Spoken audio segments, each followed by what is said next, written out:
Welcome back to the Burning Barrel. We're in this dingy alley. I just got the kindling going, and it's been 2 weeks, but it's my birthday. It is, yes. Happy birthday! Special birthday episode, which doesn't really mean much, just that you guys know that. And I guess whose birthday? Who's even speaking right now? Hey, welcome, new listeners. My name's Nathan, and Paul is here. Hey, and hello. We're two Canadians Yes. who have known each other for some years and watched movies and play video games and stuff. And more recently, we started working together at the same company, which has created this really depressing rift where we can't see each other ever. So, has it? Has it? No, it hasn't been because that bad. It's the biggest rift ever has been that you lived across the city forever. It's so true. It never worked out that we hung out anyway. It's like, hey, now we live way closer, but it kind of doesn't matter. So right. Yeah. Or like, I don't know. It was like maybe 2 weeks ago. It was like, oh, there's this dinner theater. We should invite Paul and Aaron to go. Oh, yeah, no, that'll never, ever work ever. Right. Okay. I guess we'll just see it. Yeah. So, yeah, stuff like that happens. Or, hey, we should see this feature film alone. Because we can't invite our friends. Sure. Life. They're working right now. But that's what happens. But yeah, movies and games. That's mostly what we talk about. But also life here in Alberta, Canada. So specifically, a window into our world. We don't know what life is like anywhere else. It's true, we don't. Especially not in Palestine. Anyway. Oh, no. We're not talking about There's so much bad shit going on. It's really bad. It's really bad. So, hey, it's a political show. Leave your politics at the door. No. Both of them. Okay. Both of your politics? Both of them, because there's people who are just like wishy-washy. They don't, not picking sides, right? They're fighting in our streets in Calgary. It's true. Like fighting happening. It's weird. So also the Boston Tea Party, just like stay in your corner. We don't care. Just we don't care. But what we do care about is Sidney Lumet's career. I mean, arguably, like probably more than what's going on, which is a terrible thing to say.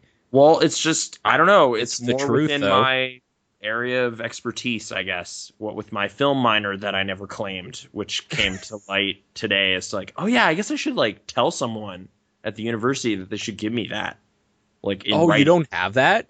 No, it's like I did all the courses for it. Okay. And then was like, well, yeah, they gave me the main thing, which is my BA in English. So that's, it's kind of just like a addendum or something, right? It's like, no, you need to talk to like another faculty and be like, hey, you guys, give me that thing. So I need to do that. Have you ever heard this song, What Do You Do with the BA in English? Dude, that song is from Avenue Q. It is. Which is the musical we went and saw at the dinner theater. Okay, that's so Stage weird. West. Okay. Yeah. That was my first time at Stage West, which is a Stage West is really nice. It was nice. They had a kind of nice seafood table that I thought was real good. Had some stuff there. Don't they just have? It's basically like a classy buffet, right? Yeah, if I remember correctly. This was the brunch buffet, so it's maybe a little more like expected quantities. Just like, there's eggs, and we got some omelets over here and stuff. Well, but there's not just like the greasiest, worst dried out bacon. It's like, sure, it's like we got this heat. We got these heat lamps and like fried chicken. The heat lamps are doing the cooking. That's why we bought them. So there you go. It's like no, it's a classier affair than that. Yeah. And yeah, I saw that musical. Which did you like it? I like it. It's kind of liked it. I'm trying to think what my kind of. It seems like it kind of just reminded me of things I have with musical structure of just like the point of this is to find excuses for these songs. Like most of the meaning and the thought went into writing these songs. Right. So the story structure is kind of just like, hey, there's this dude and he doesn't really know what to do, and he meets this girl and it gets kind of awkward, and then they both get bailed out by totally improbable millions of dollars. End of thing. And it's just like, okay, like that's cute and funny, but with like the weird Deus Ex Machina ending. Total Deus Ex. Yeah, I'm just like, man, in real life, things just get more depressing at that point once you're deep in credit card debt and have no job. But in this, it's just like, hey, the weird guy in our building gave us a sack of money. Like, I don't know. I thought they kind of got themselves out of a corner they painted themselves into. lazily. Like too But easily. Yeah. yeah, the songs are why you're there and the Muppet kind of callbacks and stuff, which it was totally fine. It was fun. I enjoyed it. Yeah. And yes, there is a song about having a BA in English, which I still don't know. Apparently, you get a job at your airport, and then That is the technical answer. yeah, get a job at the airport. That's the That song might actually officially be. Is that Sucks to Be Me? there. Yes, That song? there's also that song. That's a different one though, right? It's a different song in the same musical. Yeah, Sucks to Be. Yeah, everyone's singing it. It's good. Yeah. Robert Lopez, I guess, if we're gonna elaborate on who this is and what's going on. It's the Frozen guy, but Yes. before he did that, so it's Oh cool. yeah, no, Avenue Q's been around for a long time. Like 2003 or something. Yeah, it's made its rounds around everywhere. So yeah. yeah. So finally made it to Calgary, and Actually, they do it regularly in Calgary, apparently, Oh. which I didn't know, but I was reading up on it probably, I don't know, like a year ago or something, and it's one of these things that like they kind of give the rights to every city's like performing arts groups, okay. and they can choose if they want to do it, and they usually do because performance art and stuff like that is boring. So like, why not go to something that's at least entertaining? Yeah, puppets and Yeah. jokes. Right, exactly.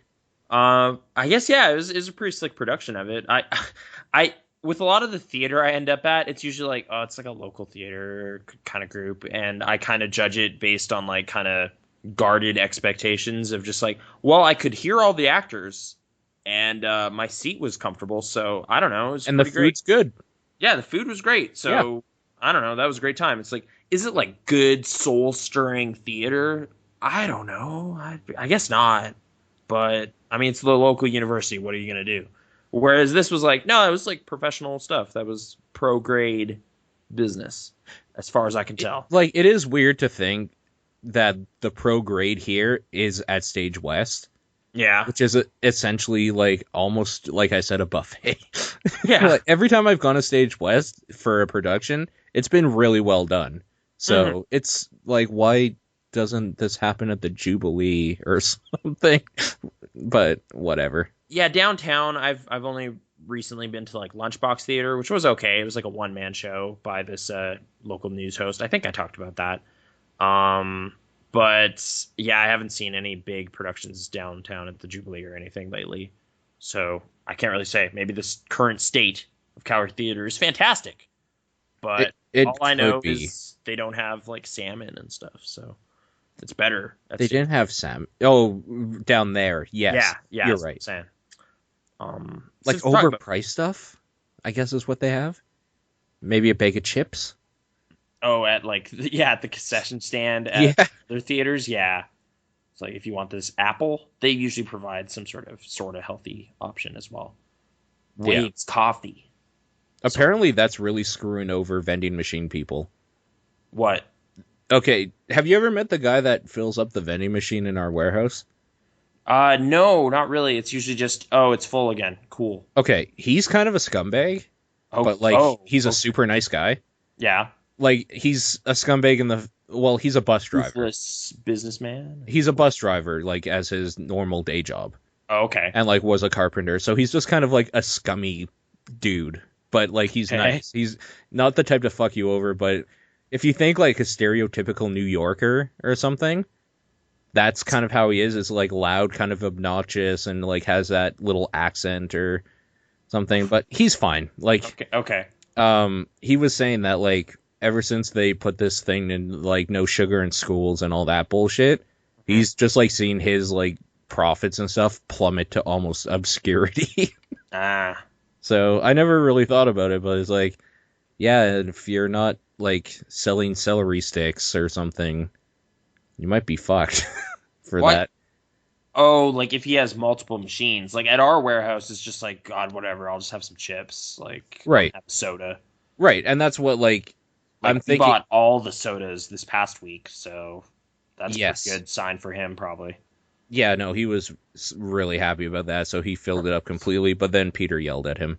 What? Why? Because he's like, saying that you should come more often and keep this thing fucking full when I need it and stuff.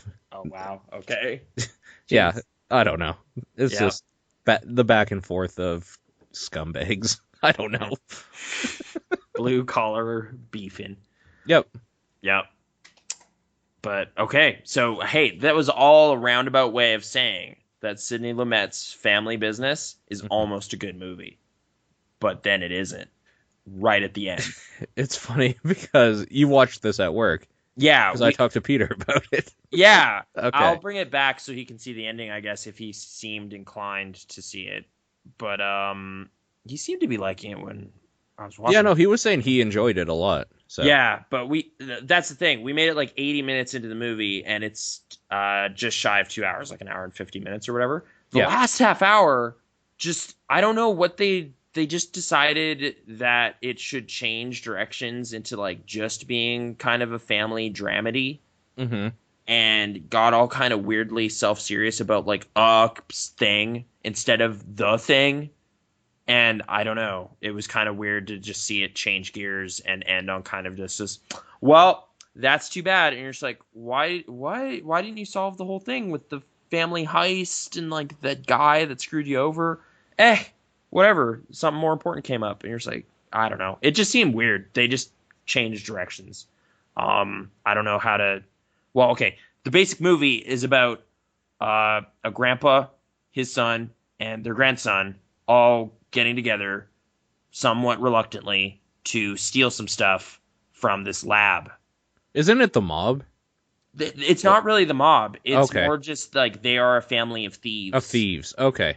Yeah, like going back 2 generations, like thievery is just the family like secret profession. Oh, so they're Nathan Drake. Yeah. Okay. So Sean Connery is the oldest one, obviously, Hmm. and Dustin Hoffman is his son, who's since kind of shied away from being involved in crime. And Matthew Broderick is the grandson, who is supposed to be like the straight arrow, like the going to college guy, but he's like, I found like a pretty good opportunity to steal some shit.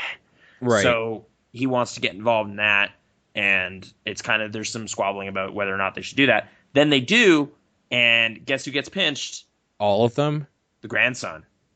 Sure, because he's the youngest. Why not? Yeah, youngest, most inexperienced. He fucks up, and now it's kind of this beef between like the dad who didn't even really want to do this, and the grandpa who's kind of just been a bad influence on his whole progeny for a long time, but kind of having a good time with it.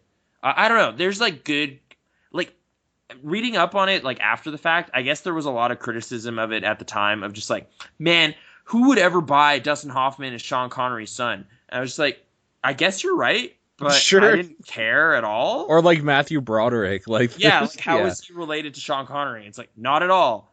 But you know what? It's just fun to see good actors act with each other. So I didn't really. Just like people forgetting this is a movie.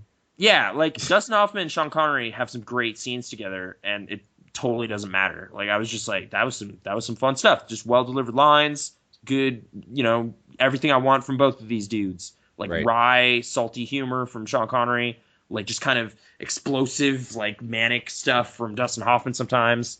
I don't know. It was pretty great, and then it really just went in a weird direction at the end. I will say there are burning barrels in the movie. Good. Confirmed. Eyes on. I kind of snickered when I saw them. I'm not gonna put the movie in there, but like just barely. Like it's because of the strength of the cast and like that first 2/3.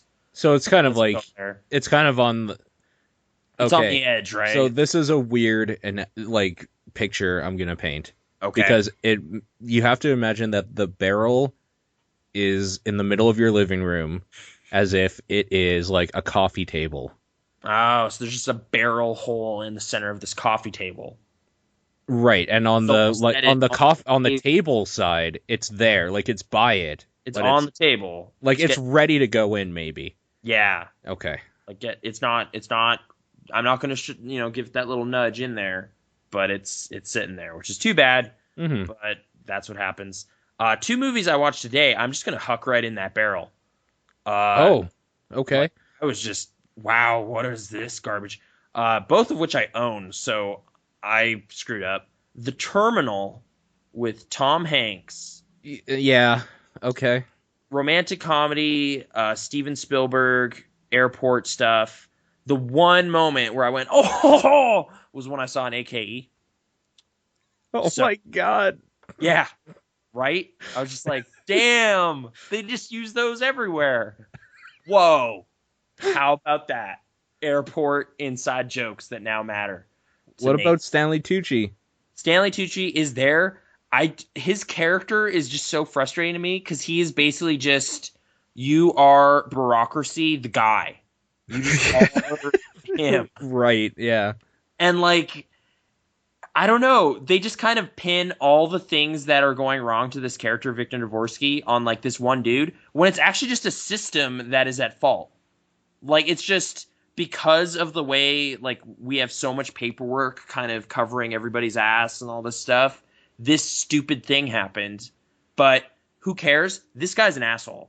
This guy's a stick in the mud right here. That guy sucks. And you're just like, this is such a lazy way to kind of vilify Okay, this problem. is this maybe because, like, kind of behind the things is, like, there is so much red tape, Yeah. so that, this like, is so why isn't my cargo there, man?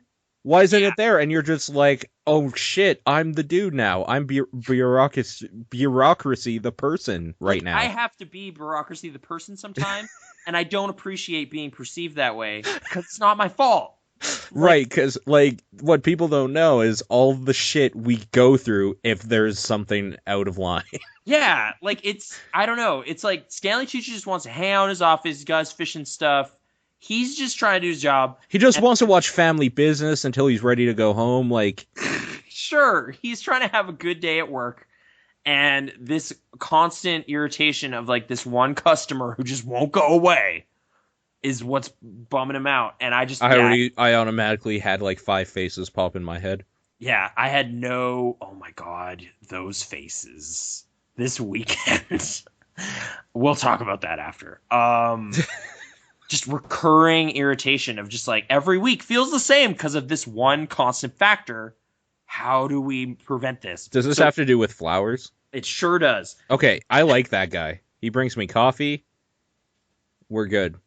It's not so. It wasn't even. It was because of the situation that was brought into play. Oh, ATS. I'm gonna call them out by name. Fuck them. Okay, it was several things that were just kind of. No, it was ATS because they were 2.5 hours late, right?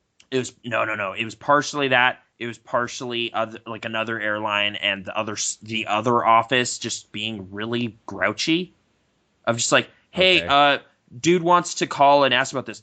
Flips out, and I was just like, okay, like, okay, literally, we'll get into names afterwards. Thing, but it's just like I am the messenger. Like I'm just saying, man. Like there's bee in my bonnet, and I don't want it there. Can you help?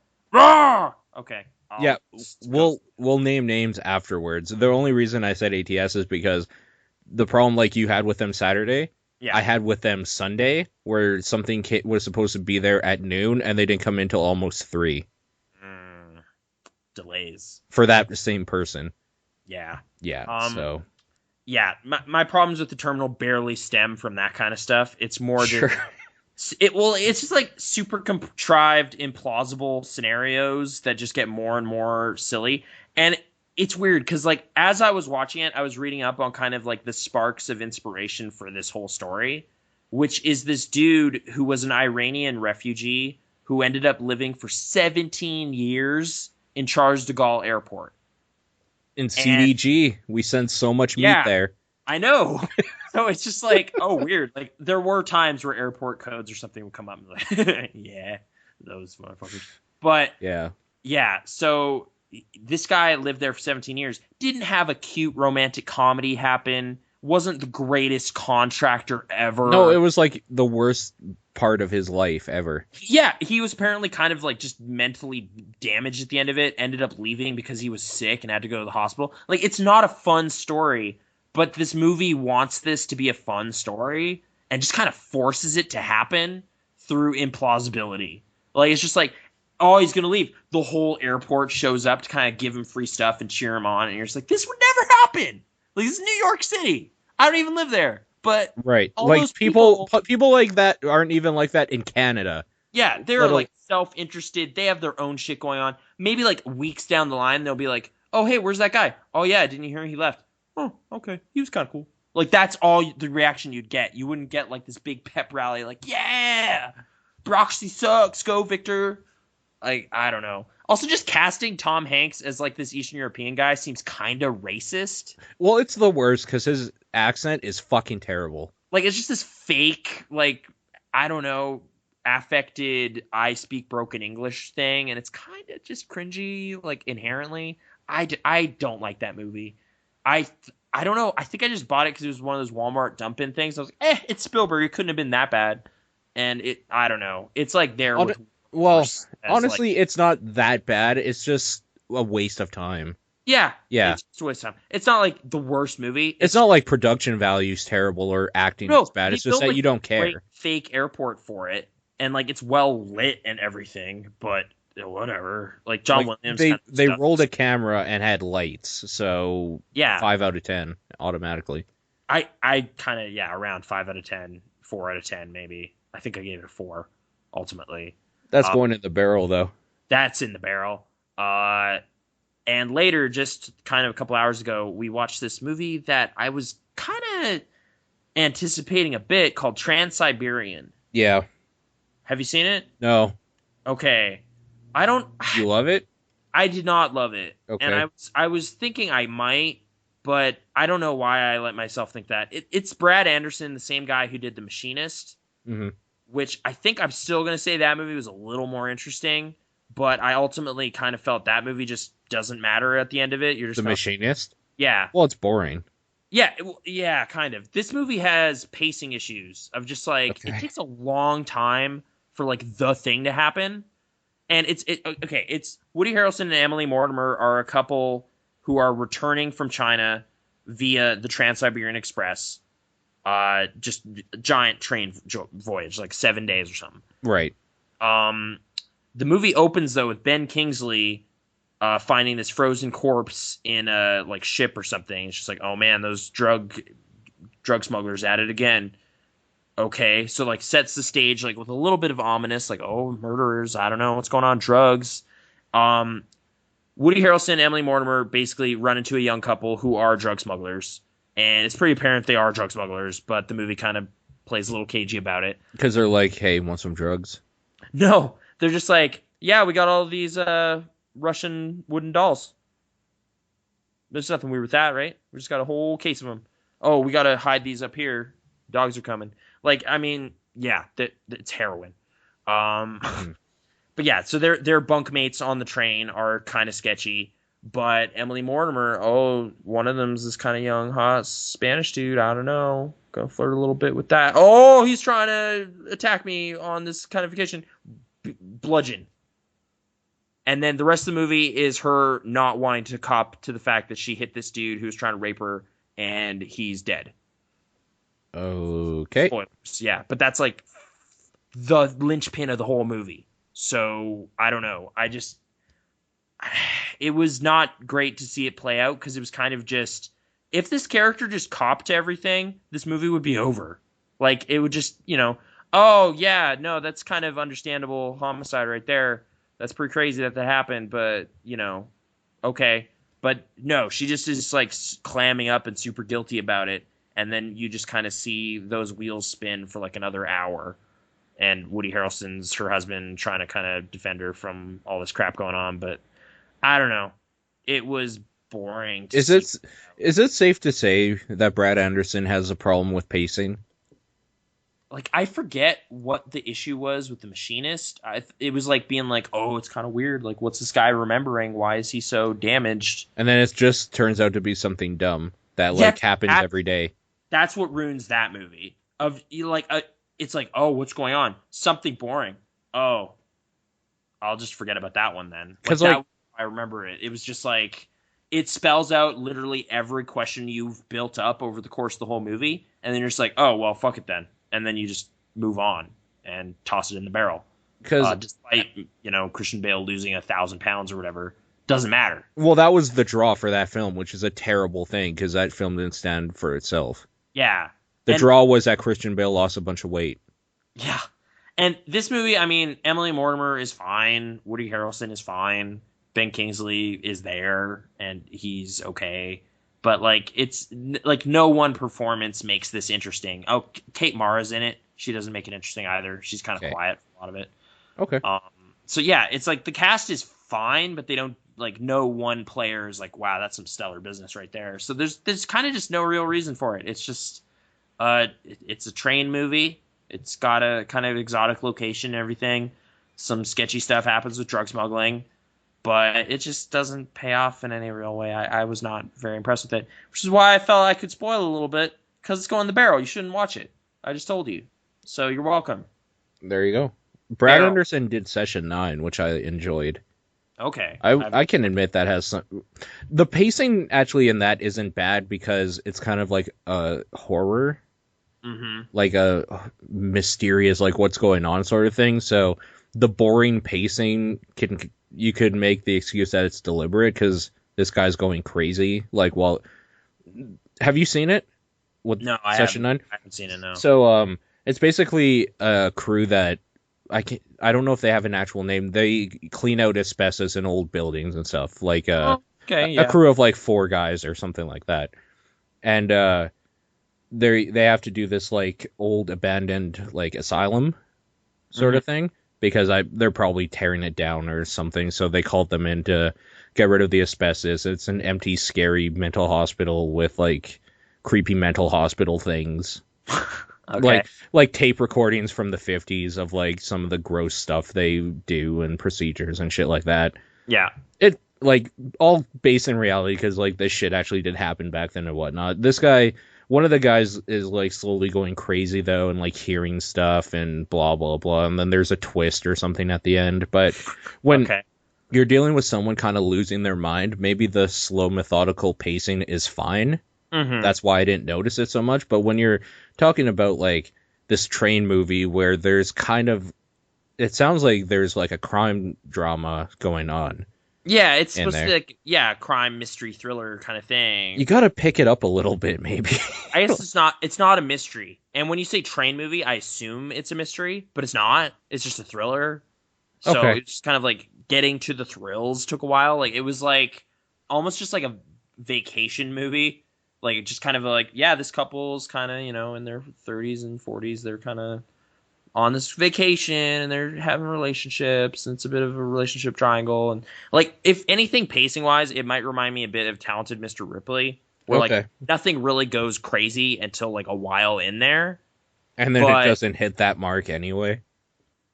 Well, I don't know. I found that movie just really creepy and weird. What Transsiberian? Talented Mr. Ripley.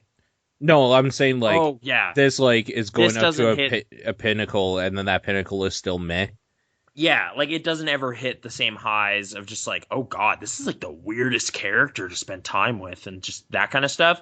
It just kind of, this woman is annoying. If she just said what happened, this would be like way easier to deal with. But she doesn't. Because guilt, I guess, but it doesn't really like teach anything about guilt. Maybe just like, I don't know. The truth is the only way to get rid of it or something. It's like, well, yeah. Like, yeah, of course. Like, Meet the Parents had that. Ugh. Yeah, that movie wasn't great either. But I will say it was the best one. Yeah, out of all those. I never saw Meet the Fockers or what the hell the other one was called. Yeah, don't. What is there a third one? I think there is. I can't remember though. Little Fockers. Little Fockers. When they have kids. Yep. They made 3 of those. Yeah. So, like, yeah, sight unseen, throw that in the barrel. No, I don't know. So there's that. There was also a film in the theaters. There was? Deliver Us from Evil. Oh, okay. Right. Which, director of Sinister, Scott Derrickson. So that was kind of the hook of just like, maybe this will be good. Eric Bana's in it. Eric Bana, the Incredible Hulk, makes his return. Yeah. Really, like, the only thing that stood out to me from that movie was Joel McHale's in it in like a serious kind, like, I mean, he's the comic relief in the movie, but it still calls for him at one point to have like this savage knife fight with like 2 knives versus a dude with an axe. And I was just like, this is so ridiculous right now. Like, this is Jeff Winger from Community in like a ridiculous episode or You something. know, Just felt weird. it's funny that you say that because at like even going back to holy shit, I'm just trying to remember The Informant, Yeah. like where he's FBI, Yeah. he's still like Winger. That's just Yeah. him now. It's like So he's been like retroactively typecast by right. this thing. Whatever. Yeah, like it's I don't know. So I was kind of just amused by him being there. How But is Olivia Munn? she's there a couple times. She doesn't really get to do much. Like, Yeah, because she's she's just not the an scary actress, wife at right? home. So I mean, she's in the newsroom, and the first season was okay. Remember when I liked that show? Because of her? Occasionally she's fine. She doesn't. Yeah, I but will no, I she's will like a never newscast. be able to take her seriously. Fair enough, I guess. She's not center focus at all. Center focus is Eric Bana and this like Spanish priest dude, and they're kind of on opposite sides of what to do with this case because Eric Bana is all like, "No, this is just a serial killer. What are you talking about?" And the priest's like, "All right, well, call me when you're ready to admit that this is totally Like demonic." call me when you need an exorcism sort of thing. Yeah, Yeah, and then okay. there's like a fat 20-minute exorcism scene at the end of that movie, so it happens. Oh man. Okay, like you made that sound like it was a good one then. It's okay. Like, I mean, it's basically just a serial killer movie, but what's happening is this ancient, weird, demonic thing they dug up in, like, Iraq during the Iraq War. Right, So it's like, just topical. yeah, which is weird because the book and the story that this is based on was published in, like, 2001. So they just updated it, I guess. They just changed the facts to make a screenplay, which, movies. Well, didn't you know that Iraq is terrifying? Yeah, I mean, they treat it as such. It's like this unit of soldiers, like Call of Duty is basically happening, and then these four dudes find this weird underground tunnel, and then they find some fucked up shit. And then the rest of the movie is kind of like, what did they find? What did it do to that one guy? Why is he so creepy looking? And yeah, demons. That's like the beginning of Hellraiser. All of this shit started because they went to Morocco. Yeah, or like the beginning of the Exorcist itself. I was like, doesn't that open with like a desert and like Max von Sydow and this? Yeah, it does. Yeah, They unearth the devil or something like it. I don't know. It's really this dumb. weird, like stone face thing, and then they cut to here, but the face is still like in the background. You're just like, what is that? What was that movie that I think there was a movie that did some stuff with Dominion. Did some stuff with that.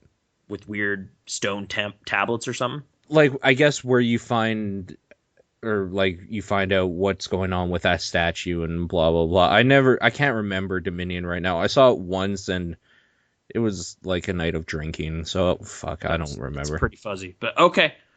Yeah, stuff like that. Ancient evils are unearthed and they cause problems. But, I don't know, seeing the problems kind of play out is somewhat tedious at times. Like, Eric Bana, I don't know if he phones it in or he's just not great. He's just not great. I'm pretty sure. Yeah, I was really underwhelmed by his role here. Like, I mean, I was thinking of Sinister while I was watching it because it's the same creative team, sort of, right? Like, same director. And I was like, man, like, Ethan Hawke actually tried in Sinister. Like, he was actually an okay central human for that movie. Yeah. Like, Eric Bana just isn't pulling his weight here. Like, he's just like, I'm a cop. I don't believe in this shit. Oh, it's going all weird. And, like, he's having flashbacks to this bad thing that happened. But it just doesn't really pop ever. So, yeah, there's, like, a couple scenes in that movie that are okay. But it wasn't anything super special. So, yeah, I probably... Good. Like, I mean, if Family Business isn't in the barrel, this is in the barrel. I'm going to put it in the barrel. So, boom. One too? Yeah. Shit. We got a full load tonight. It's been a kind of, middling week of stuff for films. Game-wise, I was playing Mario Golf. I still can't believe you bought that. I bought it. I played, like, all of it, essentially. Okay. I mean, I did the 3 Triple Crown stuff. I got, like, all the courses. Got gold on those, like, the tournaments. There's more to that game, but it's kind of annoying stuff of just like, hey, collect all the coins. Hit this golf ball and collect 800 coins. Yeah, fuck that. Hit the ball at the coins. And you're just like, what? Like, I can just hit it forward and back at coins. Like, oh, you got 753 out of 800. Game over. Yeah, you're just like, nope. I don't want to play that again. You're right. So, and then there's like one on one putt challenge. So basically you get 2 strokes on all of these courses, but they're like specially designed courses. And again, it's kind of just a game over thing of like, you got to get 8 courses in a row, like 8 holes. Oh, you got 6. And it's like, well, can I just like have a medal on those 6 No. and now try this again? No, you got to do all of it. All right, I think I won. I beat this game, I guess. I'm going to turn this off and start playing MLB 13, the show. Really? On the Vita. Okay. That game is like deep in ways I don't know that I want from a sports game, but I'm kind of impressed. Yeah, a lot of people say that. It's like amazing how much there is in a baseball game. Apparently, this is even kind of a smaller version because it's the Vita port, so it's kind of missing a couple features. But even so, it's like there is a mode where you can play as you just select a player type, make your own custom character, and then just you are a baseball player, but you start like the double A's or whatever, and you're trying to get into the big leagues and all this kind of stuff. You're just playing your own baseball career. But it's kind of weird because like they almost acknowledge that, baseball is like fucking boring. It is. In having played baseball as a kid where it's like you're an outfielder, like 99 out of 100 plays are boring because you're just standing there. Yeah. Like nothing gets hit to you. So you're just kind of like, well, okay. So the game kind of just simulates a lot of stuff and then periodically prompts you to play. So I was playing as a shortstop. So it's just like, hey, in the 3rd inning, 2 down, 1 more, a ball gets hit near you. So are you going to be able to catch it? Like it kind of just like involves you periodically in a way that's kind of realistic in terms of how much playtime actual players get. So, or it's like, you bat 4 times this game, 4 innings. There's like, that's more realistic in terms of a bullpen. So, okay. But unfortunately that does involve just a lot of watching a simulated game play out. And you're just like, well, we lost. But that's because the game doesn't really hinge on one person in reality. Yeah, of course. Yeah, it's kind of weird. So I played a bit of that mode, and then it was kind of, what else you got? Also, I kind of just jumped in. I didn't have any sense of like some of the control quirks. So there were like stupid mistakes happening of just like, I wouldn't have tried to steal. I didn't know if you swipe the back pad, it does that. And like, it's just like, yeah, you fucked up. Why would you try to steal? Well, that dude's standing there with the ball. Yeah, okay. So I made a bunch of dumb mistakes. But then there's also just kind of a regular management mode where I think you're actually just managing. You don't ever need to play baseball. So cool. I got bored of that pretty quickly. Sure. It's like, hey, do you think trades and like training are exciting, like parts of baseball? Like, do you want a fantasy baseball simulator? No. Well, yeah, me neither. But there are people that would love that. I'm sure, though. Yeah, so it's almost like the Football Manager 2013 or whatever. Like it's just like in the game too. They just put the simulation, like the management sim, in it. Dude, that makes way more sense than having a separate thing for that. It really does. Like the sports game benchmark for me is still NFL 2K5, which had like a career mode where you're also kind of going back to your kind of team headquarters and customizing some stuff, doing some trades, getting ready for like what is the big thing? Like every year after the season, there's the whole draft, the big draft happen. Sure. Okay. Yeah. Like they would have that in there, but it wasn't like super in depth between games every time. This seems like a little heavier than I want in terms of the career management mode. But I don't know. I thought my thirst for like golf games would translate to other sports games. So I gave this a try. It was like $10, but I don't know if I'm going to be able to really muscle through and have fun with this baseball game much longer. I'm going to say you won't be able to. Yeah, I tried though. It seems well made. It's just I have not been on board with like sports games for 9 years. So yeah, I didn't really, I got in over my head, I guess. Sure. It's understandable. But yeah, I've been talking a lot. Yeah. And I know there's more films in the past little while, so I'm going to try to remember those. But what have you been up to? I've been working. Did you watch anything there? Nope. Did you read anything? Nope. Did you listen to any hot jams? Not anything new. Okay. Just the usual. Like in my off time. Oh, okay. This is new, but I don't know what I can talk about yet with Okay. it because I'm not fully in yet. I started playing Eve online, Oh man. right? That's okay.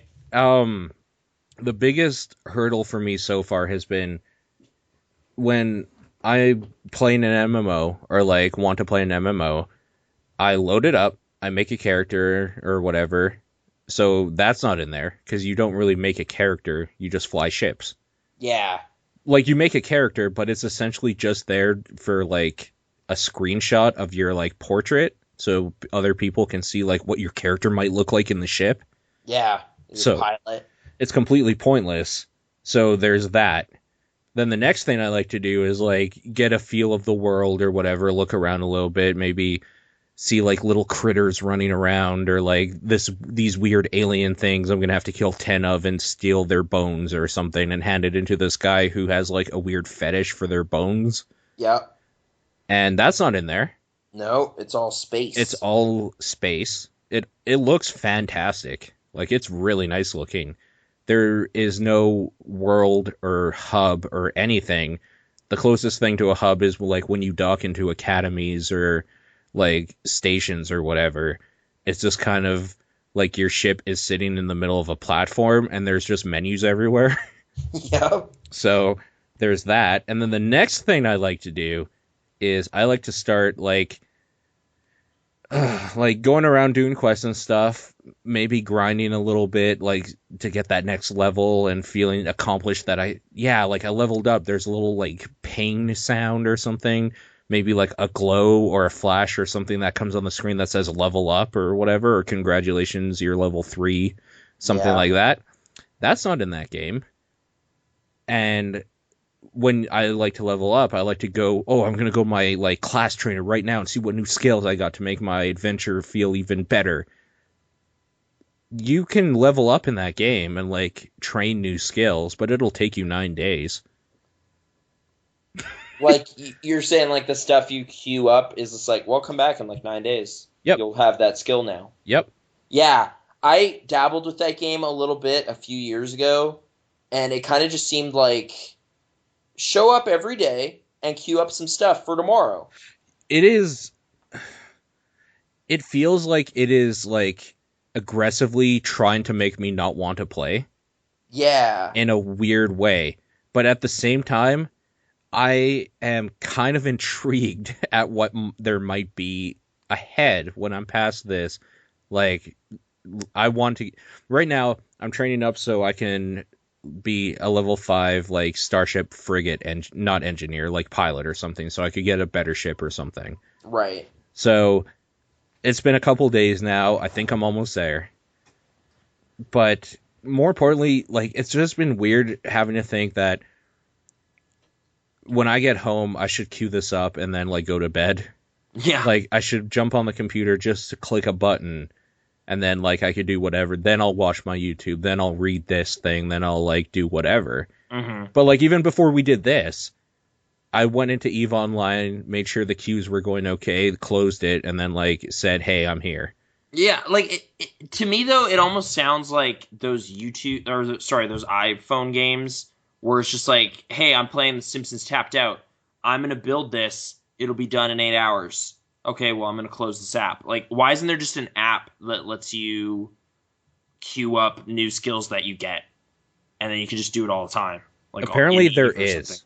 Oh yeah. Okay, well, good. They figured it out. They So did it.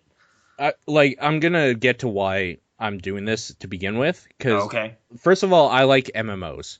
Yeah. And I'm trying to become somewhat of.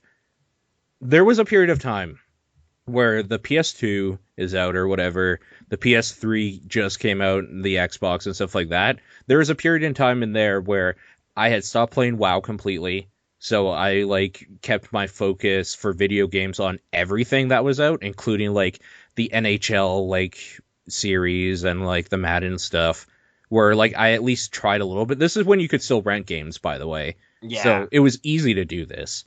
More diverse gaming tastes. And Blockbuster had this great thing where it's like, give us $30 a month and you can just kind of trade games in and out as you want. Yeah, so I did that too. I did that all the time. So there was a period in time there where if you asked me like what's good that's out right now, I could give you a list because I had literally played everything. So I'm trying to get that way again with kind of like these older PC type things that are big, because I'm not going to be able to find every indie PC like bullshit jam game ever. Yeah. But like the stuff like Eves, all your like different types of MMOs, some of the like bigger action RPGs or like turn-based strategy stuff, or the RTS strategy stuff, like I'm just gonna start going back to the old Divinity games a little bit. I'm gonna try to see if I can play any more of Deus Ex, even though it's not good. Like I'm trying to get this kind of like bank of knowledge in my head, or experience in my head maybe, of all this different stuff. And Eve has always been that elusive thing that was like, this is a huge thing for a subset of people in life, and I can't understand why. And it was $5 on Steam this last week. And in our social circle, Ty from the Spaghetti Cast, he was as into Eve as I was into WoW when I was an endgame raider. Okay. So he knows this game inside and out. And he's like, I will train you. Oh, you got a guide. I have a dude. And the first thing, I was like, okay, I bought it. What do I do? He was like, totally serious about everything. He just like, look at this app, look at this stuff. We'll get into this a little bit more. Make sure you train up to this, and maybe by Thursday we could try something out. So I got a regimen for you to figure this out. Dude, this that I'm telling you right now was Friday night last week. And he's like, get yourself up to a level 5 frigate or whatever, and like level 3 or 4, whatever you can get to for some cannons or whatever, the hybrid cannons or something. Yeah. And then like we'll go from there. Hopefully you'd be able to do that by Thursday if you're diligent with it. I was just like, dude, what did I get myself into? He's like, this is nothing. Yeah. So, yeah, welcome to Eve. Yeah, no, it's like the things that sound interesting about that game isn't like, it doesn't seem to guide where it wants you to go. It's more like there's so few restrictions on what players can do and what players are doing that you almost want to get plugged into like that kind of the businesses in the game that are like warring and weird long-term like battles between different factions and all that stuff. That's all like player-driven stuff. So Right.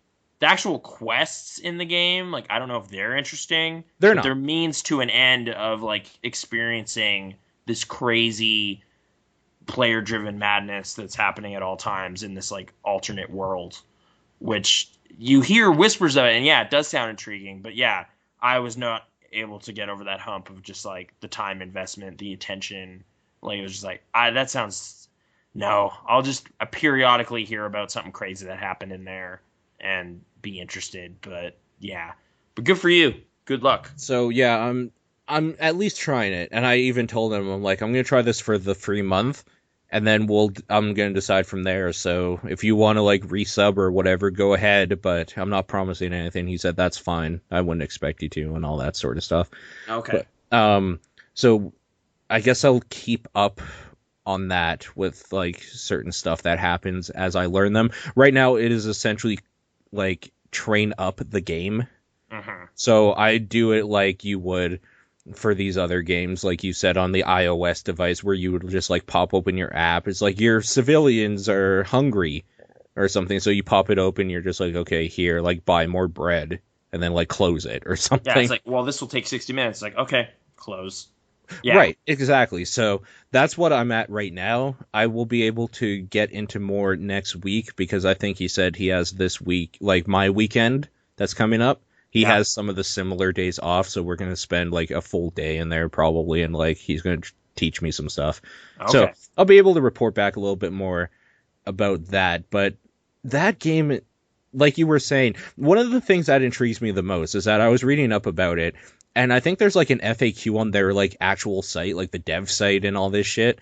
And one of the questions is like, what can you do like in Eve or whatever? And their answer was like basically anything you want, like that the game allows you to do with ships and stuff.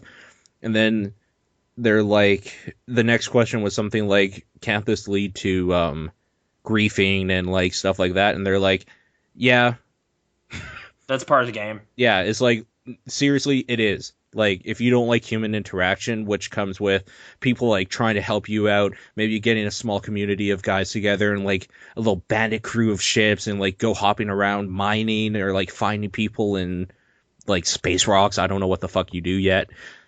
Like, if you don't want the good with the bad of these, like, 60 battle cruisers or something coming in and destroying you and like destroying all the faith you had in humanity, you shouldn't be playing this. Like, this is like, just real that bandit life. Crew just invited you in there to lure you out into this deep space and blow you up and take your stuff. That was also one of the tips that he said when he was like, make sure you train up your frigate, blah blah blah blah. And he's like, if anybody talks to you, ignore them, don't accept anything. I was just like, oh fuck. Like, there are conditions attached to all this stuff. Like, yeah. Or just like, hey, let's do a trade. I'm joking. I was just going to murder you. Thanks. Right. Like, I'm not sure why that is. Like I said, I'll probably be able to explain later on if he tells me. Mm-hmm. But I just found it funny that, like, one of the opening things that is like, great, you're on your way. The first thing he said is, like, follow the tutorial. They put that in there so they could try to start getting new players because that wasn't really in there before. So that'll help you learn the basics. Then you'll want to do this and this for when we meet up next. Also, don't talk to anybody and don't accept anything. It's like, that's so terrifying. Yeah, don't talk to strangers, dude. It's so weird. It's like I'm a little kid on a bike again. Yeah. And it's like, no, dude, it's like Airdrie. You're fine. Ride around. Just don't talk to anybody or, like, look at anyone. Yeah. Because they might kill you. As long as you follow that rule, you'll be fine. It's like... I've been following that rule all my life. Yeah. So I'm probably fine. Live in a state of fear at all times. Right. But, yeah, okay. Yeah. That is the deep end of the video game pool. I'm here playing Mario Golf. Woo! But, yeah. I'm basically in the, like, darknet for video games right now. Yeah. What would that be? What would be the deep net or darknet or whatever you want to call it for video game, like... culture? Kind of that, dude. Like, probably. Like the thing where it's like, no, I was invited into like a pirate gang and we went around basically destroying people's lives. Or like there were real world, like, I forget who it was. There was like a government official guy, like an actual agent who was part of that and used it as a recruiting tool, like Eve, for espionage, like real espionage. And he died. Like, and there was like big tribute to him and stuff. Like, he in his real job he died, and then there was tributes in Eve to this like legendary guy. This is secondhand. These are like stories from like the Bombcast talking about it because Patrick went to that one Eve thing. I heard that like all these stories and rumors and stuff like from this dude from Ty, that they're basically true. Where it's like, like I've seen like these battles and stuff that have lasted 8 hours, and I come back from work. Well, it's like effectively corporate espionage of like infiltrating other corporations and getting high up in the ranks, and then being like, this was all a 2-year long plan to make this happen. A long con. Yeah. Yeah. Long cons all over the place. It's so weird. That's such a weird thing to include in a video game, and for the devs themselves to be like, no, we actively encourage this. Yeah. The only thing they said that they are looking more into now, maybe because like they want to actually make money, like a WoW or something. Yeah. And they want to keep people, is that if there is griefing with no purpose that makes sense at all, then they will look into it. Whereas like, it's like, this dude stole my ship that took me like 3 years of playing your game or whatever to get. They'll just be like, it's a game, bro. Yeah. Like, that's fine. It's like, obviously, yeah, you want to hide that shit. Don't have like a really nice ship in that part of space. Are you crazy? It's like, oh, okay. But apparently if somebody's like maybe hacking so they know what your position is at all times, so every time you log in, you're dead or something, like they will look into that where they gain nothing from it and they're killing newbies for nothing, for no reason or something. Just bullying people, like, get out of our neighborhood. Like, Yeah. even that, they probably would be like, no, they're doing, like, that's fine in the game because you're in their territory. But they're like leaving their territory just to kick you. Like, that makes no sense. Right, yeah. Okay. I don't know. It seems like they're in a weird gray area that they don't even understand. Mm. I think it's cool. New frontier internet. It's great. Quite literally, new frontier. I guess backtracking a bit. Speaking of long cons, Yeah. Light Yagami is into those in Death Note, Okay. which I finished watching this week, and yeah, it's the best anime I've seen. Is it? It's really good. Okay. Yeah, like as a full story, it's like, oh, it actually pays off, so it's better than Evangelion. Right. At least without demanding extra homework, essentially, of tracking down these movies and stuff. Like, it's just like, hey, there's like 37 episodes. Over the course of these 37 episodes, this concept and story will be told, Okay. and it's good. So I was like, wow, good job, you guys. That's some impressive business right there. Like, there's some like characters here and there that rub people the wrong way. I can see why with some of them. Like, the show did get really weird for a bit there. Like I said, there's kind of a change in tone and stuff, and it gets kind of silly. That's kind of part of the long con, so it felt okay at a point. It was like, okay, that makes sense why that happened. Yeah. So we talked at work a little bit about this, and I said you can like say what happens, spoilers or whatever. Like, I won't say that you repeat yourself here, Uh-huh. but at work you were saying, well, this part that like was weird might have happened because he's actually playing them or something. Did that happen? Like I'm trying what to you think. had thought?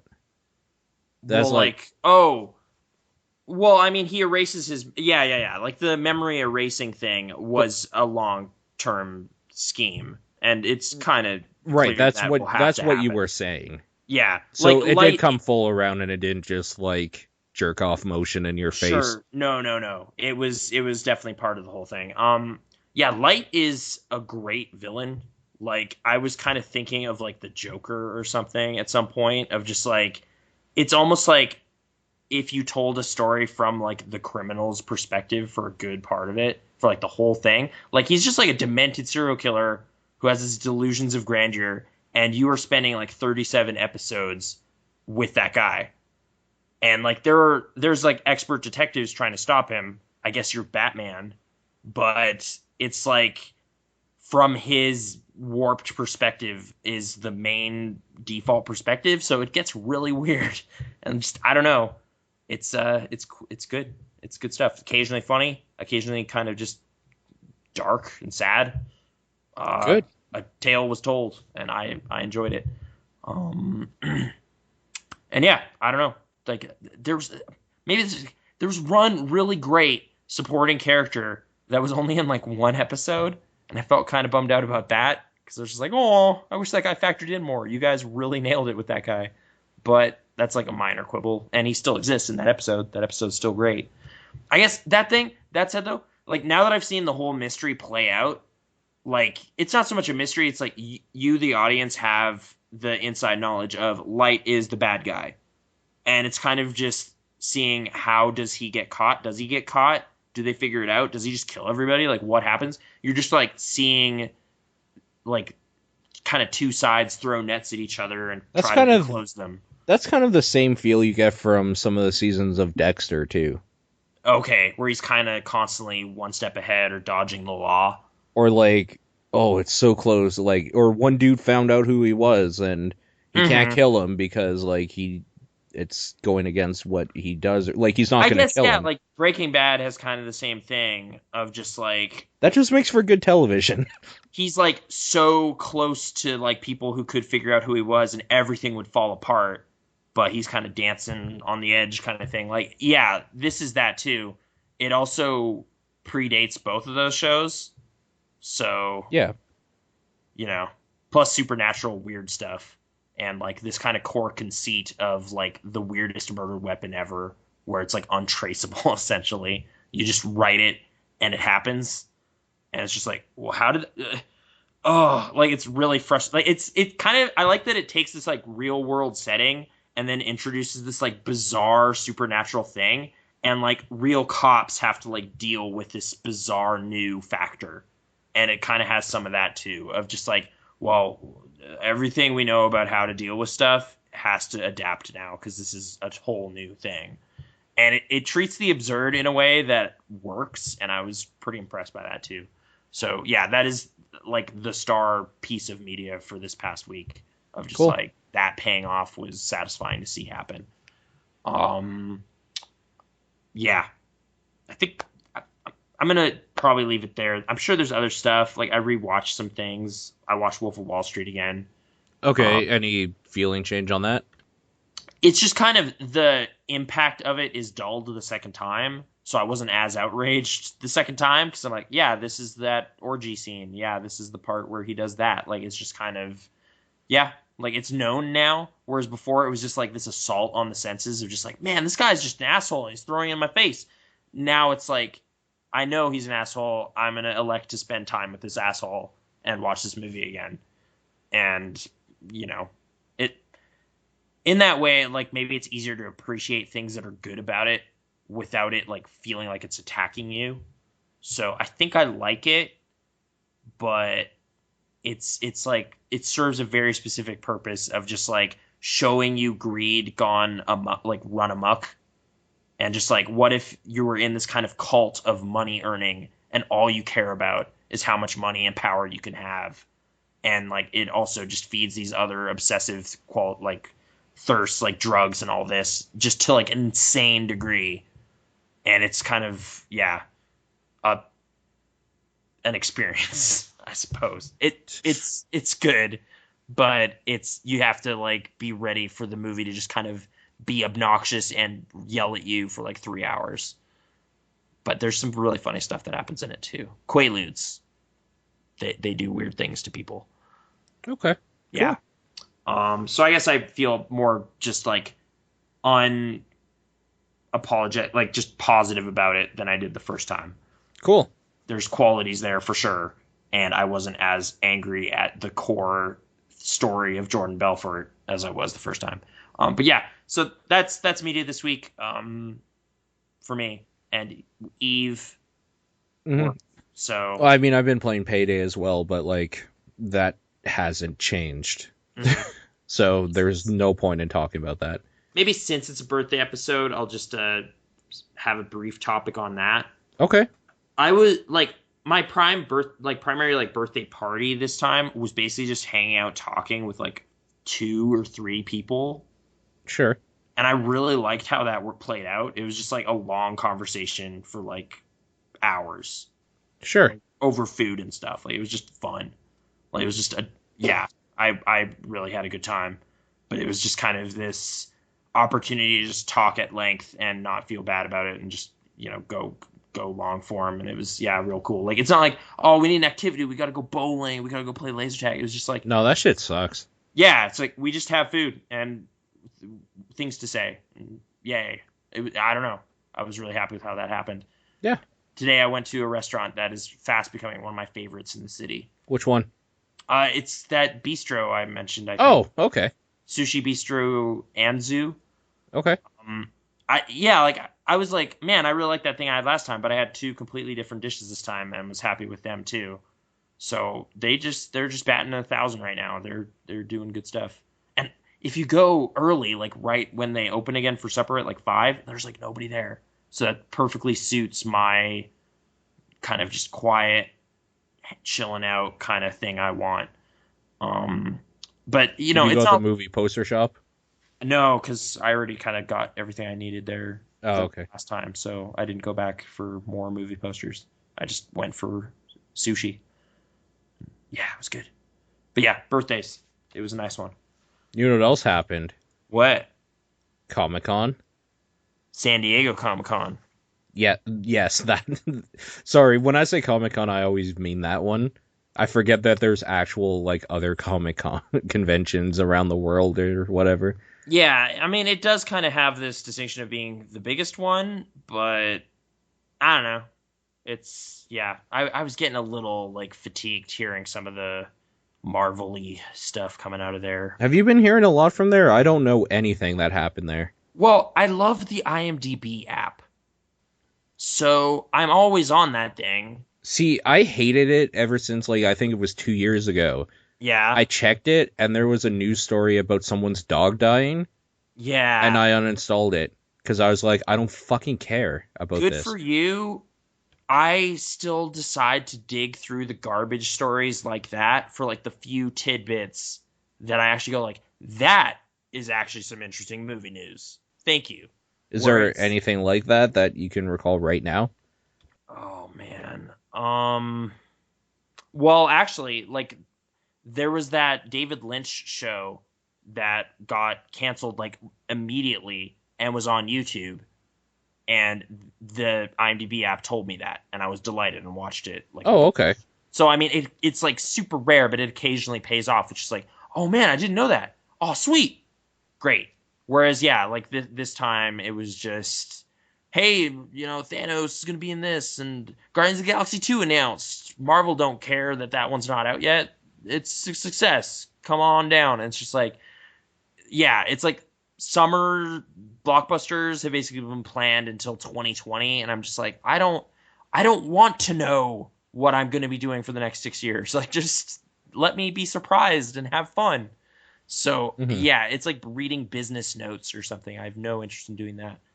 But there's like new trailers and stuff. Kevin Smith, Tusk, that looked interesting to me because it's got a podcaster character.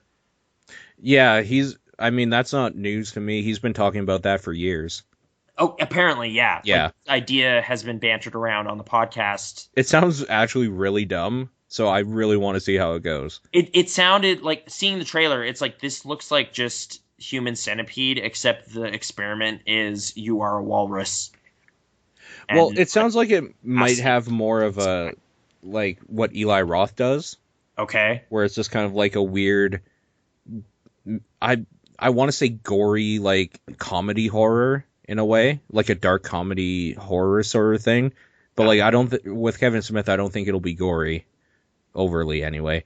But No. like Eli Roth is the guy that did Cabin in the Woods and like Hostel and stuff, where there's kind of like a dark comedy sense to it, Well, but not it's Cabin in the Woods. He did not Cabin in the Woods, no Cabin Fever. Cabin Fever. That's it. Yeah, Yeah. yeah. So like I'm thinking it's probably gonna be that feel sort of Yeah. thing. Whereas like there's some like kind of gross and like disturbing shit going on, but it's kind of ridiculous and dumb. Yeah. So we'll see how it goes. I was gonna ask you a question though. Haley Joel Osment's back, dude. Anyway, Ugh. I was totally happy about that. I was just like, he's just kind of this like, dude. This is 20 something dude. I was like, okay. Oh, it's Haley Joel Osment. Oh man, I remember that guy. Anyway, okay, you were gonna ask me something. Like obviously you've heard of the movie Boyhood. Yeah, yeah. Like, do you care about it? I think it might be interesting, but the first thing people say is like, it was filmed over like 12 years, dude. Like, I don't fucking care about that at all, really. Like, it's kind of a cool, like, exercise in what you could do with film is like, it's the same people and we're going to film it for this long, so it's real. Yeah. But at the same time, if it's boring, I'm not going to care. That's the thing. Like, no one really seems to be talking about like the story or what actually Right. happens. I It's don't know what just happens. it's like the behind the scenes story of how it was made is more interesting than what has been made, maybe. But I'm curious about it. I've actually been talking. That was one of the birthday topics. Was like this movie and should we see it and stuff. I think we're gonna. I actively want to see it just to see what has been produced and Sure. kind of judge what is there. But yeah, it is kind of a thing where people are already saying like, "Oh man, this is a landmark film. It's incredible. This Oscar race starts right now." Well, when's the last time Linklater has done anything worth note? I liked Bernie, but I don't know if it's noteworthy. It's just good. Okay, I haven't seen it. It I don't know. It's Jack Black in a perfect role for him, as it's like a true story that happened in this small town where this dude married this much older woman and was just like loved by the community. Like everybody loved this guy, and this woman died under mysterious circumstances, and it's kind of like, well, he's probably a murderer. But the town is kind of so in favor of him just as like a community person, like he's such a nice guy that they basically can't be trusted with doling out justice for this thing that happened because everyone hated this lady. Like, it's just this weird case of like a crime that happened. Like, they had to basically import jurors from other places so they would be impartial because it was just like, no, Bernie's great. That old cow was horrible. So I don't care. Not guilty. And you're just like, okay, well, that's a mistrial. We need to like actually think about this. So I don't know. It was a fun story. Like, But yeah. the only thing that I'm looking at, like the stuff he's done right now, and the only thing actively enjoyed on here that I've seen is School of Rock. That was like 10 years ago. Yeah. Yeah. Bernie's good though, dude. I'm saying. I don't know. Scanner Darkly, he did that. Yeah, he's. That sucks. Waking Life. I have not seen a lot of Richard Linklater movies, so Fair enough. I can't really like. Everyone loves Dazed and Confused. I haven't seen it, so I can't really say. It's one of those. It's a teen movie for that era. Mm-hmm. So like. I mean, hey, do you want to see a bunch of stoners? No, then you won't like it. If you do, then you'll like it. Like, yeah, whatever. I mean, he kind of is responsible for Matthew McConaughey, and I've been liking that guy lately. So, I don't know. That's kind of where he came from. So you're basing all of like Matthew McConaughey's abilities on Linklater? No, I'm saying like he's who discovered him, kind of thing, right? Right. Okay. Like, his first noteworthy roles were Richard Linklater. So, right. Thanks, Rich. But yeah, I don't know. It is a bit. It's getting a lot of talk for sure. Is it getting Comic-Con talk though? Like, is it related? No, Oh, I don't okay. think so. It's just that on Top Down last week, somebody sent in a question that's like, "Boyhood's amazing. Like, fuck you if you don't see it." Why would you be so aggressive about it? Right. It was like, have you seen it? Then why are you doing why are you reading this? Go fucking see it now. Yeah, it was one of those. Maybe so I'll just watch it. Like, just relax. Like, you know. Like, what people have to understand is that if you say something like that to me, fuck you, I'm never seeing it. Yeah, that is a super turnoff to that kind of thing. I know. Yeah. And it's not even that I don't think it's probably fine. Like, it's probably even, I will say it's probably even groundbreaking.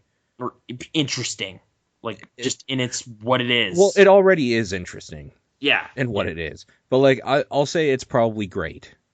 Mm-hmm. But if you say that to me, fuck you. I'm not going to see it just based on that, because fuck you. Like, why? Like, it's more like, why are you putting so much stock in your own opinion? Right. It's kind of like in Good Will Hunting, where Robin Williams asked Matt Damon, like, or Matt Damon was saying that his father always gave him, like, the choice between the belt and the something else, the hammer, or something, for when, like, he fucked up. Like, what do you want me to beat you with, boy, sort of thing. And it's like, I always chose the hammer. Robin Williams asked him why, and his answer was, because fuck him. It's like, exactly. I'm choosing the hammer. Fuck you. Yeah. I'm calling you out on a podcast you probably don't listen to. There you go. This random Boyhood fanatic. No, like, I know who it is. And yeah, okay. I actually like the guy. So I'm just kind of playing around, but at the same time, like, if you actually want me to see something, shut up about it, say it once, and maybe I will. Like, okay. Plant the seed. Yeah, just like, yeah, get them curious a bit. Just be like, yeah, it's really, really something. And you go, oh, because really? As it stands right now, I kind of want to see Death Note, just from how you've talked about how you feel about it. Yeah, I'm not gonna like fight you. When people say I have to see Gurren Lagann, I'm not gonna see it. Yeah. Okay. I mean, yeah, it's kind of a delicate touch before you go too far. That's kind of what happened with Drive and me, of just like, no, I'm sure it's cool. It's got, you know, style and stuff. It looks nice. And then just like, no, dude, it's seriously the fucking best movie ever. Okay. Just shh. I kind of want to see it. I'll check it out. No, it's like the best crime. It's like, okay, dude, now you gone too far. You crossed it. Fuck that movie. And you're just like, really? Why are you so mad? I don't know. Because I listen to the soundtrack like all the time. It's my opinion on that movie is that it's way more boring than I thought I was led to believe it would be. Drive? Yeah. A lot less happens. Dude, nothing happens. There's like for a good hour and a half. Gunshot. Like, yeah, it's really under. Yeah. Well, because I didn't see it when it was. It's all style. Like, it's just the style. It's just check out this guy's jacket. check out this like sun-soaked car, and you're just like, okay, Well, he's I gonna mean, drive. like if people like had been listening to the podcast or like He's gonna stare at Carey Mulligan, and they're just gonna kind of stand there, and then we're gonna move on. And you're just like, what was the point of that? like They if love each people other. if people have been listening for a while since like Movie Monks or whatever, I think we were doing this already when Drive came out, right? Yeah. We've been doing this long enough. And I actually, like, if you progress through the podcast, I don't actually talk about it until maybe 100 episodes later. Because I watched it quite recently, within the last 2 years. And, like, from all the hype and stuff and people saying, like, it's so good and stuff like that, I decided to watch it. I'm like, this is really boring. There's nothing going on. And then, like, it picks up a little bit, and I'm like, okay. Like, why was this so talked up? And I still don't understand it. And I think people that like that movie so much are probably just retards. The fascination with the character and the jacket, I never quite get. I don't Like, get it's it just because like, he's not a character. He stands there. He he's doesn't do stoic. anything. Like, he's just a silent dude, and it's just like that. Like, I think I know what you're riffing on, which is like Dirty Harry or something, where he's kind of It like doesn't a man work. of few words or something. Like he's tough, the strong silent type or whatever. But you've taken it to such a comic like degree that it's just stupid. Well, I don't think you mean Dirty Harry specifically. Maybe like the man with no name sort of thing. Well, sure. Well, what's Dirty Dirty Harry's- Harry says way more than like Man with No Name barely says fucking anything. I guess sure, okay. Like one of those Clint Eastwood protagonists. Like, But like the difference is, okay, on one hand you have Drive, right? You have dude standing around stoic or whatever, looking tough or trying to look tough, whatever. yeah, And then something happens and like you figure out he can maybe handle himself or whatever. And that's later in the movie. Man with No Name, there's just this dude in a poncho. You don't know what's really going on. He doesn't say anything. He kills everybody.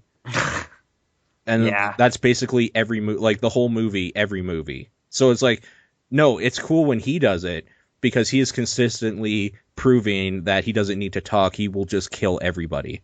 yeah. Whereas this guy is just standing there and then like hit somebody with a crowbar or something. You know what I mean? Like something so like Well, the not, driver has a hammer. yeah, To like just stomp on that guy. oh man, he like totally messed up two dudes. You're just like, okay. Like call me when he's taking out like an entire Spanish colony, I guess. Right. Like I don't you've know. seen other characters do more.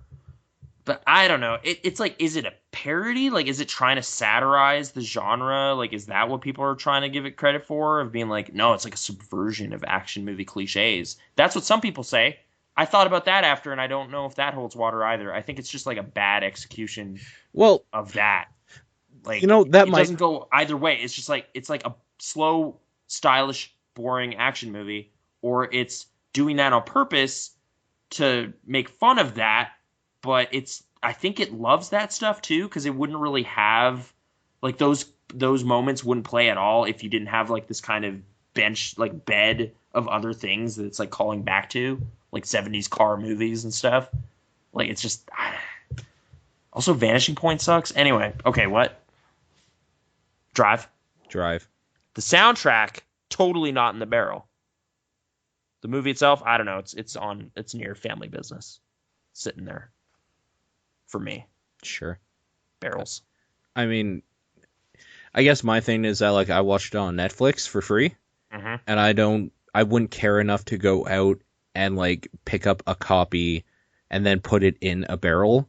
So it is so under my radar of caring Yeah, that it is still on a shelf somewhere. yeah. Wrapped. It's not even worth the trip to put in the barrel. It's just there. Right. Just leave it in a factory. Like, just And leave I it guess in a it's warehouse. not that I hate it. It's just that I don't understand why people loved it. Yeah, fair enough. But I think that'll do it this week. I mean, yeah. Other than Tusk, honestly, like Comic-Con news was just like, here's some movie trailers and stuff. All this stuff's gonna happen for this. This dude dressed as Spider-Man is asleep. It made me realize I guess that there was the Horns trailer, but it made me realize that the people like I follow on Twitter talk a lot about stuff like video games and annoyingly like Walking Dead on Sundays when that's airing before I get to watch it, or like Game of Thrones and stuff. yeah. Nobody says shit about Comic-Con. So I'm so Outside of Meg 64, who were there, like, yeah, it wasn't tons of SDCC business. Yeah. So I've Maybe pared down my list a lot, though. So maybe it's just this thing that like Comic-Con doesn't matter as like the place where you announce stuff anymore because people will like the internet is a thing now, people. sure, Like like the think fact that it happened at San Diego is just like, yeah, we uploaded this from San Diego. I don't care. I'm just watching this new trailer. You released a new trailer. right, like I'm watching this on tested.com because I like that Will Smith guy. Yeah, most of the world won't ever get to be at San Diego Comic Con to see this happen in person. So it's effectively just this weird week where a lot of stuff gets put on the internet. You know, I used to like it. I used to like wanting to go, Yeah. and I Now it just sounds like a nightmare, right? it really does because when every time I see like pictures of people in line and stuff, those are gross. Like those lines are disgusting. Like I was thinking like our local Comic Con is getting bigger and bigger to the point Yeah. where this year there was a point where there was like the Cyanide and Happiness dudes were there Yeah. and Brittany wanted to pick up a book and get it signed. And you're just like, okay, we'll stop by their booth. At the point where there's like an hour wait at a booth, that's where your convention's getting really crowded. And I can only imagine San Diego is like every booth is like that. Of just like, oh, you Yeah. want to go in this booth? Yeah, wait here. And you're just like, oh my God, are you serious? I just want to look at old video games. Yeah, it's a half hour wait. What? Like it's a half hour wait to buy something. Fuck you. Yeah, like it's like I already paid to come into this exclusive flea market. So you're welcome. Like I get to shop around now, right? Like I don't know if it's like literally lines everywhere. That sounds just like, do you want to go to the local Nightmare? Like that sounds terrible. So It's actually yeah. making me want to go try like that anime con thing again. Oh yeah, Otakon. Otafest, Otafest, yeah. like smaller local cons. Yeah. Like That might be you okay. get some of that con experience, but without all the headache of a giant con. Because I don't know, Daniel Radcliffe's over there. But the creepy feeling of like 12-year-olds in skimpy outfits. That's everywhere now. That's just conventions. It's kind of true. Yeah, I don't know. There is still something to be said about PAX in this respect, because as annoying as it is when you want to go and like they sell out tickets in 10 minutes or Yeah. something, if you're one of the people that got the tickets, like they did it right. Oh, like they've capped attendance at a manageable level. Yeah, to the point where like if you want to go see Mega 64, there's maybe 5 people standing there, but it's not a line, it's just people hanging out. Mm. Like, or go see, there's not really lines for stuff unless it's like the exclusive Metal Well, Gear Solid thing. There But- there are panels that totally reach capacity, and I think Mega 64 did. However, the PAX staff are really good at letting you know that. Like Yeah. when we were heading over to go to the Cards Against Humanity panel, it was like, oh dude, no, like it's full. That filled And up it's like, 3 hours ago. yeah, So, and it's just yeah. like, oh, thank you, PAX Enforcer. We will go to this burrito place and enjoy our evening instead of wasting it thinking we're going to see something that we're not. And then it makes you wonder, why do I care about hearing Max Temkin talk? Well, that was much later. Those revelations of that kind of just disinterest in that brand of comedy happened. But Yeah, fair enough. I have heard no further on the damning Yeah. things being said. So No, I haven't either. I'm kind of over it. I don't really care. That's their Yeah, business to work out. My thing is that, like, I was thinking about it a little bit. Cards Against Humanity is getting a lot of popularity for a certain amount of people that made it, when really the comedy and the fun in that game comes from your friends. It doesn't come from them, because anybody can write, like, a big black dick on a card. It's just that how your friend played it is what makes that experience fun. yeah. So they really found a good way to kind of get famous or like money off of people, like friendships, or like people having a good sense of humor when they had to do nothing, hmm to the point where their panel is suggest a card so we can make money off of it, you fucking retards. Like, I don't know. I'm so past it's caring. weird. Like the most recent panel was effectively Awake for Ryan Davis. I watched it. You know what? If there was anything I wanted that panel to be, they did it at least. Because who fucking cares what this like white mage dressed up person in the front row thinks is funny for a card. Nobody Yes. cares what you think, you retard. Shut the fuck up. Yeah. And then the one a couple years ago was just like the Ryan Davis Comedy Hour, and it was great. Right, because everything that man touched was gold. Tribute. But now he's dead. He is. Just like comedy. But we gotta soldier on. Actually, you know what? Comedy died a long time ago. This was just another nail in the coffin. So. Oh yeah, you were talking about George Carlin today, right? Yeah, he died a long time ago. There's a whole bunch of people that died a long time ago that were funny, so who would have thought comedy would be the most depressing of all? Yeah. Anyways, on that note, have a good week. Us on Burning Barrel. Once again, this has been Nathan and Paul, two Albertans talking about life. The Comedy Hour. Pow. See you later. If I had a rubber chicken or something. Those don't really make sounds.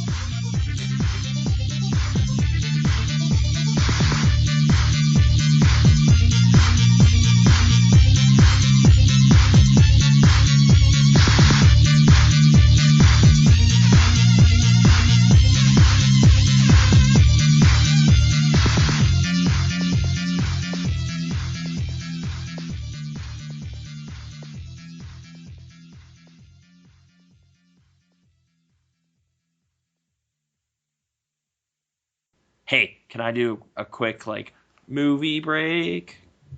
Sure. Garbage Pail Kids. God. Oh yeah, God. I watched that movie, and I was thinking about this. I forgot about it for the regular cast because it was a while ago, but I don't know how to in this context of putting it in the barrel. It's one of these things where it's well, it was made in there, it came from there. Right, it's Oscar. It was born in the burning barrel. The barrel was already burning, so it's not just throwing a match into this guy's home. It's no. I was born of the fire. You only rented it. Yeah, it's just this was never going to be oh man, this is great stuff. It was so bad, but that's kind of its own quality of was it entertainingly train wrecky terrible? And yes, it was. So yeah, it has its own kind of criteria, I guess, of if you have friends who have an appetite for bad movies, Garbage Pail Kids, the movie, fits of just sloppy screenwriting, ridiculous scenarios, horrible costumes and makeup, and just insanely stupid stuff. Yeah, it's so bad.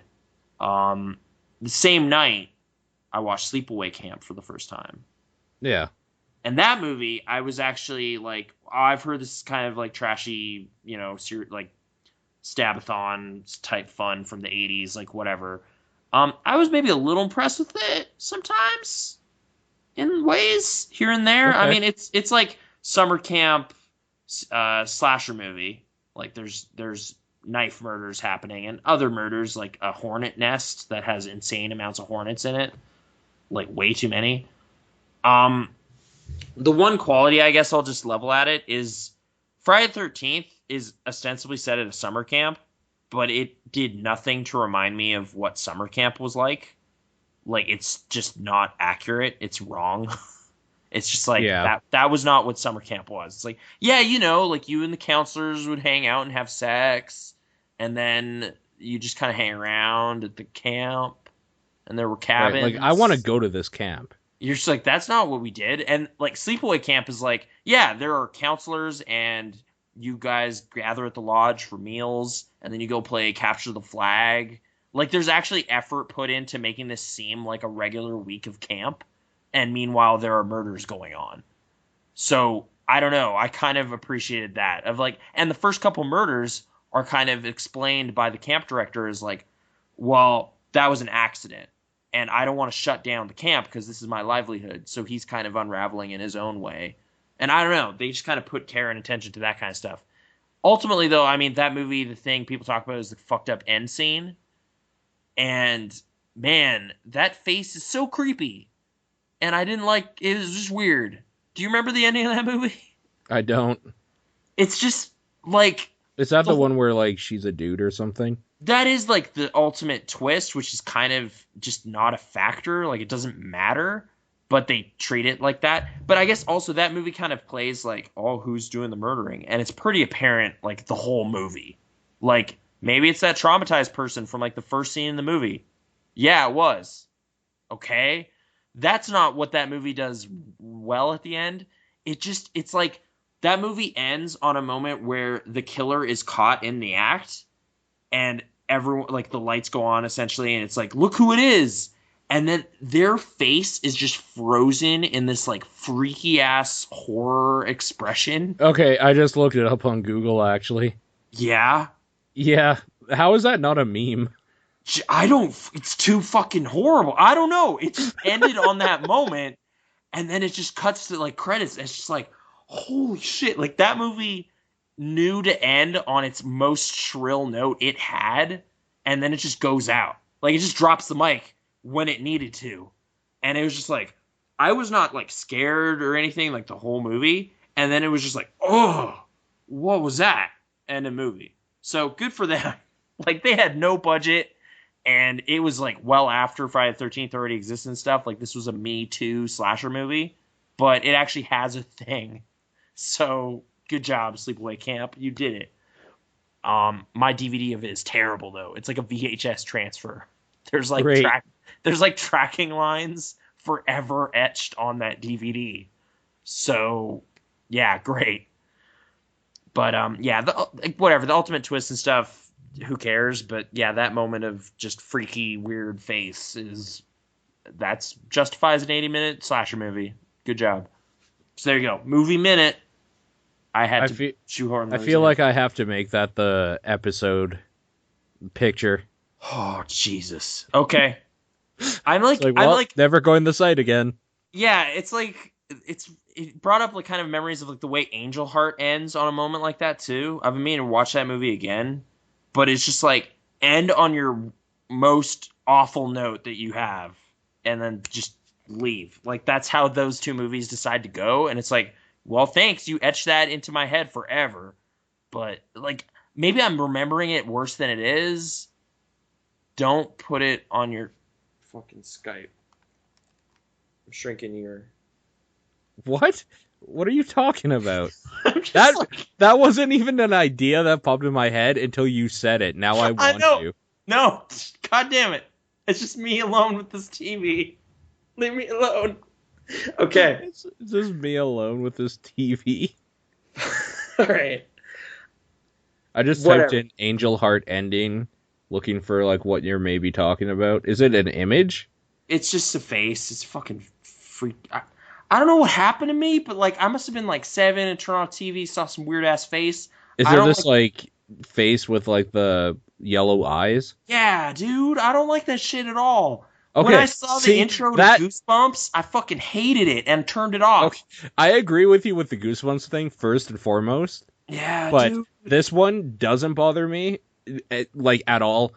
The Sleepaway Camp one does actually. Okay, maybe it's worse than Like I haven't seen Angel Heart in a while. Like it's also partially context of the movie, maybe where that's a note it can end on. But yeah, even thriller shit. I don't like weird eyes, dude. It's just like that. It's the window into like just that is my least favorite imagery. Is just the eyes are wrong. It gets right in my head. I don't like it. What about Large Marge? What is that? Or was it Large Marge? What did he say? Yeah, I think it was. What is that? Pee-wee's Big Adventure. I haven't seen that movie. Will it bother me?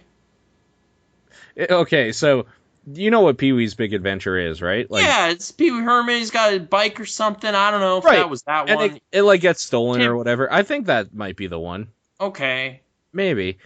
Anyways, there's like a 3 to 5 minute part in that movie, which is like just the whole movie's based for kids or whatever, right? Well, the same thing Pee-wee Herman does, where it's like Pee-wee's Playhouse, kind of weird innuendo-ish adult humor, but like made for kids, kind of.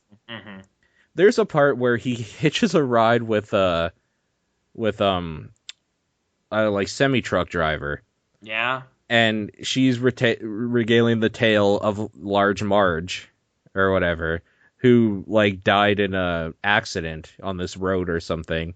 Oh, okay. And there's, and it's kind of creepy the way she's saying it and stuff. And then she's like saying like, I saw the wreckage or whatever. Her face looked like this, and then it's just like this terrifying claymation face. What? That like as a kid, it is the most terrifying, unnerving thing that you have ever seen, because this is Pee-wee's movie. Yeah. And then there's just like, okay, I'm gonna find it quickly. All right, I found it here. I'm gonna go ahead and put it into. I'm not fucking looking at it, dude. Leave me alone. No, you have to look at this once. Oh Christ! No, I should see it in its original context. I don't want to see it right now. I don't know what's on the other end of this link. I don't like this. Okay, I'm not gonna link it to you then. Okay, this internet game. What I will do is that when we're done the questions, I will keep it rolling, and I will send you. I'll find a link to like that part in that movie. Oh jeez. Okay. And then we'll record your reaction. Okay. It's seriously like only a 2-minute part. Okay. But it is as a kid, life scarring. Oh dude, I guess another example which totally worked and people do bring up a lot is the Fellowship of the Ring Bilbo shit. Oh like, dude, yeah. What the fuck? Like it was like you're just watching this fantasy movie and then it's just like what like, in why did that his regard, face literally change? In that same movie, who was it now? That was Galadriel? Yes. She gets all weird when she's seeing the future. I know. It's like there were 2 parts in that movie that just like get my back up, and it's just like this is a fucking swords and sorcery whatever, but it's just images, man, face distortion. I don't like doing that. The first time I saw that part with like Galadriel or whatever, it was kind of like, whoa, this is weird, but like, whatever. The second time, I was in Red Deer visiting a friend for a week, and like we went to go see this movie with his friend who had never seen these movies. Yeah. And we got so high before going to the theater. Yeah. And like just that part when you're stoned is the most life-altering, terrifying thing. She's like yelling at you. She's yelling at you. She's turning into a cartoon. Like, it's so weird. Yeah. Or now I'm thinking like Mass Effect has the weird like seeing eyes thing, where like an Asari will open her eyes and then they're pure black, like they're just shark eyes now. Oh yeah. I don't like it. Like it's just like no. Close your eyes, open them, and now they're different eyes. Like that's not how it's supposed to be. Like, yeah, any example of it just doesn't do well with me. It's the worst kind of like body horror trickery weirdness you can do. You realize like you should be expecting people to be tweeting. I know, right? My Twitter feed's over now. It's just like what's going on? Oh, it's just the fucking sleepaway camp face. Everybody's icon is it now. I'm in a nightmare. Yeah, I screwed up. But hey, internet, I shared that with you. The thing you never do is tell the internet your fears. We're gonna be posting this days later, so I'll like forget about it, sit quiet. I'm just like, hey, I'm on the way home from work, whatever. What's going on? Oh no! Like, okay, do me one favor. Yeah. There's a picture here, and like you shouldn't be afraid because the link is literally scaryforkids.com. So like it's a kid thing. No, but dude, that's like formative times. No, but like this is kind of goofy in a way. Click on that link and tell me if it's actually scary to you or not. I'm turning on this light. Okay. I need it. Turning on a light. I need it. Okay.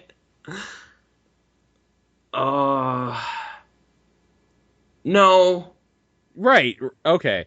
So like that's okay. That's like a stereotypical thing. Yeah. Stereotypical eye things is like fine then. Well, like that's just like the whites of the eyes reflecting. Like that's like animal eyes.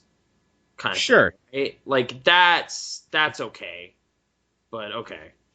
It's just Like regular animal eyes. Like again, the Goosebumps dog I don't like. It's just the music hits at the perfect time and everything. It's just like I don't know.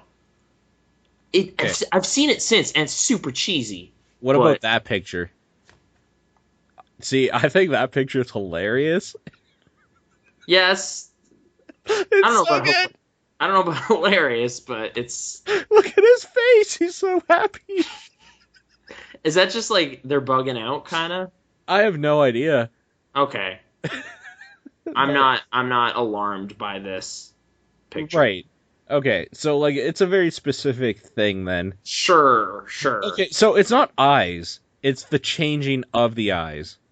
Maybe, yeah. Like 1 second they're normal, then they're not is part of it, but like I don't know what's with the sleepaway camp eyes. It's like just the whole face is just really intense.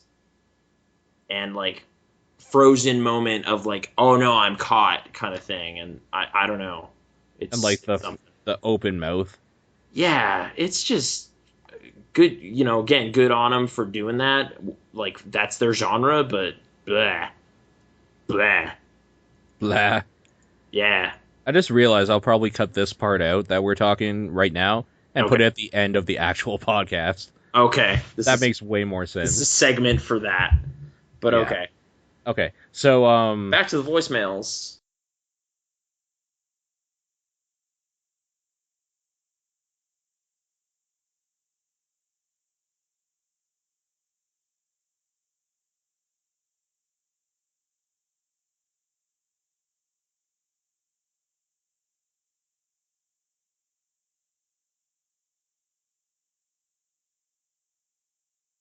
What so is this thing you sent me? it's Large Marge. It's that part. Okay. I'm recording this, so let's see if you freak out. You probably won't. It's ridiculous like as an adult. Well, maybe it might be one of those things like whatever, and then later you still remember it or something. It's that I remember it clearly. I don't like that. Like what? How they stick into your head, you remember them at weird times. Yeah. Oh, this is like hitchhiking. Yep. So Pee-wee, like he's getting in a truck for me right now. He's got his little bindle because he's hitchhiking. Okay, has he gotten in the truck for you yet? Yeah, he just got in. Okay. We're roughly at the same part. Close the door. Yep. Thanks for stopping. Okay.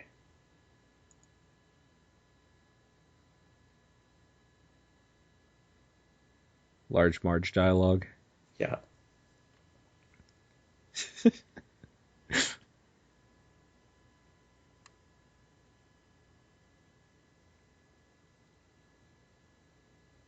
Pee-wee looking scared or worried. Just that it immediately goes into it. There's no like, hey, hello. No. So now that you're in my truck, I'm going to tell you this. Yeah. Oh, God.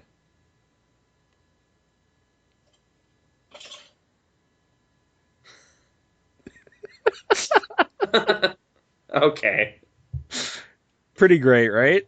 Yeah. I mean, it's like for a split second you get, I don't know, Frankenweenie or something. Sure. Yeah.